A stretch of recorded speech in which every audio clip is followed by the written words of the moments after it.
हो. सरकार दप्तरी तुमची माझी सगळ्यांची काहीतरी देणी अडकलेली आहेत म्हणून आज आपण सगळे इथे आलेलो आहेत. आज आपलं आंदोलन हे कोणत्याही पक्षाने प्रेरित नाही आहे. आपण कोणावरही टीका करत नाही आहेत. आपण केलेल्या कामाचा मोबदला मागतोय. आपण ही कामं मेहनतीने केलेली आहेत. मी एक इंजिनियर आहे. मी माझं कसब या कामामध्ये वापरलेलं आहे. 2.5 वर्ष झाली माझी देयकं थकलेली आहेत. कोणाच्या घरी आज जेवण कसं शिजतंय, कोणाची काय परिस्थिती आहे, हे मला तुम्हाला वेगळं सांगायची गरज नाहीये. कोणाचं रे कोणाचं काहीतरी कुठे ना कुठे काहीतरी गुंतलेलं आहे. पाणी पुरवठ्यात गुंतलंय, ग्रामीण विकासमध्ये गुंतलंय, पेडअडबुलीमध्ये गुंतलंय.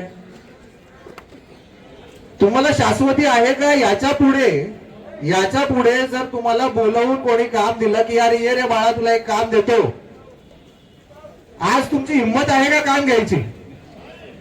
आहे का कोणाची हिंमत? का नाही हो? का तुटला तुमचा व्यवसाय? मग हा काय व्यवसाय सोडून देणार का? हे जे सरकार आहे, आता जे सरकार चाललंय, आपण नेहमी बघतो की हा हायवे तो हायवे, व्हाईट टॉपिंग, 50,000 कोटीचा प्रोजेक्ट, 40,000 कोटीचा प्रोजेक्ट. आपली ऐपत आहे का काम करायची? पावसाने ऐकलं, कॉन्ट्रॅक्टरांनी ऐकलं नाही, पण पावसाने ऐकलं बाबा.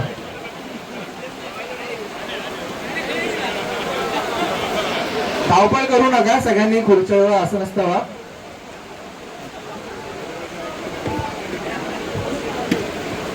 सगळ्यांनी बसून घ्या. आज आपण इथे धरणे आंदोलन करायला आलोय. धरणे आंदोलन म्हणजे काय? मुळात तुम्ही एका जागेवर बसून राहायचंय. अहो 2 वर्ष कामं नाही केली, घरात बसूनच होते ना तुम्ही. सगळी लोक, सगळे कॉन्ट्रॅक्टर 2 वर्ष झाले घरात बसून होते. 5 मिनिटं तुम्हाला खुर्ची धरून बसायची हो. एका नेत्याला सांगा या खुर्चीवर बस सोडतो का बघा. कोणताही नेता खुर्ची सोडायला तयार होणार नाही. आपला कॉन्ट्रॅक्टर का खुर्ची सोडून पळतोय? माझ्यासारखे सुशिक्षित बेरोजगार अभियंता या महाराष्ट्र राज्यामध्ये सरकार मार्फत दिलेल्या या स्कीमचं अनुदान घेत आहेत हो. आम्हाला सरकारने ही कामं दिली आहेत का? आम्ही जॉबलेस आहेत, आम्ही बेरोजगार आहेत हो. या बेरोजगारांना सरकारने काहीतरी रोजगार मिळावा म्हणून ही कामं दिली आहेत. आम्ही कोणाकडे ही कामं मागायला गेलो नव्हतो. आम्ही कोणत्या पक्षाचे नाही, कोणत्या पक्षाचा आमच्यावर फडका नाही, आम्ही कोणत्या नेत्याचे कार्यकर्ते नाही आहेत. आम्ही सुशिक्षित बेरोजगार आहेत. या बेरोजगारांना काहीतरी रोजगार मिळावा कारचं कोणत्याही प्रकारचं कॉम्पिटिशन न करता आम्हाला 10-10 लाखाची कामे वाटली. आज आम्ही सरकारकडून ही कामं घेतल्यानंतर, पूर्ण केल्यानंतर 3 वर्ष झाली, आजही आमचं देयक दिलेलं नाहीये. काय परिस्थिती असेल आमची? फेब्रुवारीमध्ये सरकारने एक नवीन GR काढला. जर कोणी अभ्यास केला असेल, कोणी वाचला असेल तर ट्रेड्स नावाची एक फॅसिलिटीचा एक सरकारने GR काढला. ट्रेड फॅसिलिटी काय सांगते की तुम्ही तुमचं बिल एका पोर्टलवर टाका आणि पोर्टलवर टाकल्यानंतर बँका तुम्हाला त्या बिलाच्या मोबदल्यात कर्ज देतील. तयारी आहे का कोणाची आणखी कर्ज घेण्याची? हिंमत उरली आहे का? सोनं उरलंय का घरी आणखी? सरकार निधी द्यायच्या ऐवजी आपल्याला प्रेरित करतंय का आणखी कर्ज घ्या. सरकार निधीच्या नावाने सांगते की आमच्याकडे निधी नाही, फक्त कर्ज घ्या.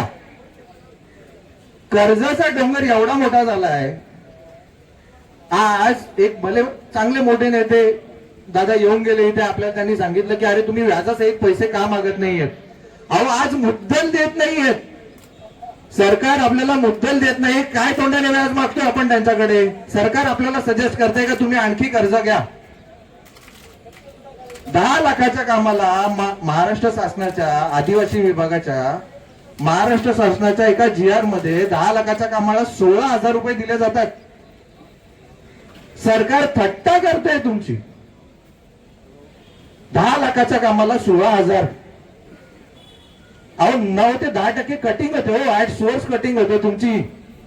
2% जीएसटी जातो, 2% टीडीएस जातो, उपकर जातो, इन्शुरन्स जातो, रॉयल्टी जाते.